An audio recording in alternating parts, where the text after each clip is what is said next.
हे बघा, हे पोळीचं कवर शिवलेलं आहे मी. तर बघा, हे बघा, हा एक एक भाग असा उलगडायचा आणि त्यामध्ये पोळ्या कशा ठेवलेल्या आहे ते बघा. हे बघा.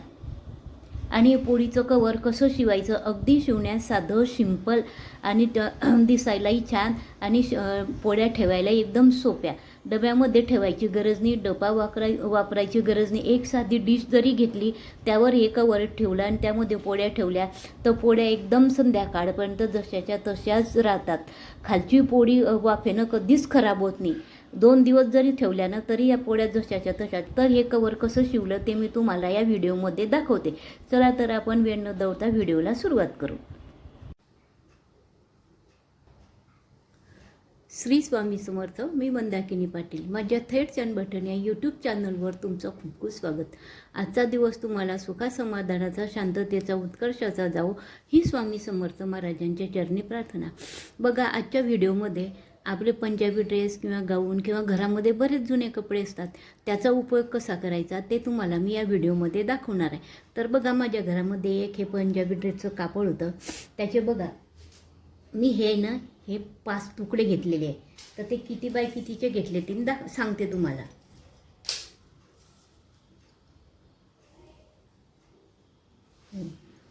हे 10 इंच याची रुंदी आहे आणि उंची पण 10 इंच. असे 10 बाय 10चे हे 5 तुकडे घेतलेले आहे मी. हे बघा, हे 2 तुकडे, हा 3रा तुकडा, चौथा आणि हा 5वा. असे 5 सारख्या आकाराचे तुकडे कापून घ्यायचे. आणि याचं पोळी ठेवायला कवर अगदी साधं सिंपल कसं शिवायचं ते तुम्हाला मी दाखवते. तर बघा, हे बघा, हे काय करायचं, असं 5 पैकी एक असा ठेवून घ्यायचा खाली. आणि जे 4 बाजूचे असतात ना, हे 4ही बाजूनं असे लावून घ्यायचे. हे बघा, असा एक मध्यभागी तुकडा ठेवायचा आणि त्याच्या 4ही बाजूने हे 4 असे तुकडे ठेवायचे. हे बघा, असे हे तुकडे ठेवायचे, 4ही बाजूने 4, मध्ये एक 5वा. आणि हे जे 4ही बाजून 4 तुकडे ठेवलेले असतात ना आपण, हे अशा याच्या ह्या 3 बाजू शिवून घ्यायच्या, एक बाजू सोडून द्यायची. अशा 4ही तुकड्यांच्या ह्या 3 बाजू आधी शिवून घ्यायच्या. तर चला मग आपण हे शिवून घेऊ आधी 4ही तुकड्यांच्या 3 बाजू.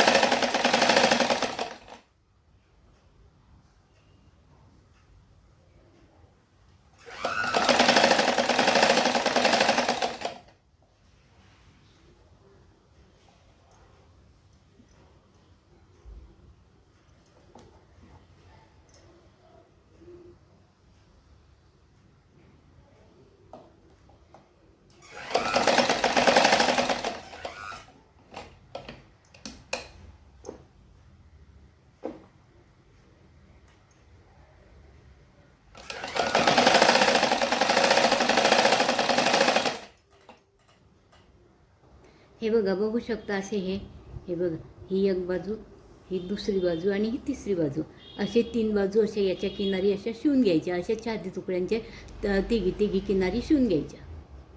हे बघा, हे आपण ते 4 तुकडे असतात ना, 4ही तुकड्यांच्या तिघी बाजू शिवून घेतलेल्या. आणि ते शिवल्यानंतर मध्ये एक 5वा तुकडा असतो, त्याच्या 4ही बाजूनं असं ठेवून घ्यायचं. ठेवल्यानंतर ही जी बाजू आहे ना, ही बाजू आणि ही बाजू, ही बाजू आणि ही बाजू, ह्या मधल्या कपड्याला अशा ह्या जोडून घ्यायच्या. चला तर मग बघू, मी तुम्हाला जोडून दाखवते.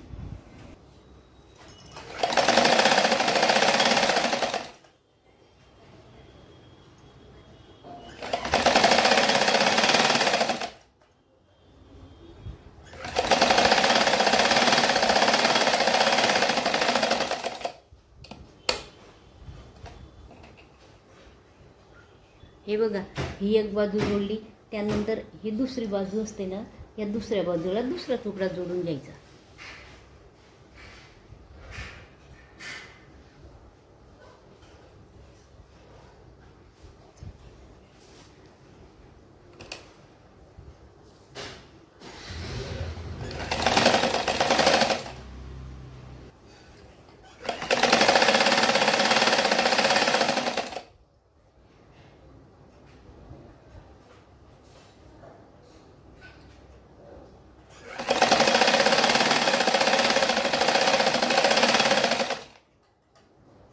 हे बघा असे आपले हे चारी हे जे तुकडे असतात ना चारी बाजूचे हे एकमेकांना जोडून झालेले आहे. आता हे सुलट बाजू आहे आणि पोळी ठेवताना कसं ठेवायचं मी दाखवते. पोळी ठेवताना ही उलट बाजू ठेवायची. हे बघा मध्यभागी अशी पोळी ठेवायची आणि याच्या खाली तुम्हाला जर ताट ठेवायचं असतं तर त्याच ठेवायचं आणि चारी बाजूनं चार टाकून द्यायचे. हे बघा असं एक बाजून टाकली, हे दुसऱ्या बाजूनं टाकलं, हे बघा हे तिसऱ्या बाजूनं आणि हे चौथ्या बाजूनं. बघा असं आपलं हे पोळी ठेवायला हे छान कापड तयार झालेलं आहे आणि असं हे छान आपलं पोळ्या झाकल्या गेलेल्या आहे. प्रत्येक वेळेस आपण डब्यामध्ये प्रत्येक वेळेस एक एक कापडा ठेवतो आणि तो धुवायला त्रास होतो किंवा एखाद्या वेळेस आपण धुत पण नाही. त्यामुळे बघा हे डब्यात न ठेवता एका खाली डिशमध्ये कापड ठेवायचं आणि त्यावर ठेवल्यानं पोळ्या अगदी मऊ जशाच्या तशाच राहतात. आणि कसं गरम गरम पोळ्यांनी काही डब्यामध्ये असा घाम धरला जातो आणि खालची पोळी खराबच होते, फेकण्याच्या लायकच होते. हिच्यामध्ये तसा प्रॉब्लेम येत नाही. ते सर्व प्रॉब्लेम हिच्यामध्ये सॉल्व होतात. आणि कॉटनचा कपडा असला तर फारच छान. हा माझा कॉटनचा कपडा आहे त्यामुळे हिच्यामध्ये जी वाफ असते ती धरली जाते आणि निघून जाते ती वाफ. त्यामुळे पोळ्या खराब होत नाही आणि पोळ्या जशाच्या तशाच राहतात. बघा तुम्हाला माझं हे पोळी ठेवायचं कवर शिवलेलं कवर आवडल्यास माझ्या या चॅनलला लाईक करा, शेअर करा, सबस्क्राईब करा आणि तुम्हाला जर आवडल्यास असल्यास एक लाईक करायला विसरू नका आणि शेजारचं बेल आयकनचं बटन दाबा. मी असेच नवीन नवीन व्हिडिओ अपलोड केले म्हणजे सर्वात आधी तुम्हाला दिसतील. धन्यवाद. श्री स्वामी समर्थ.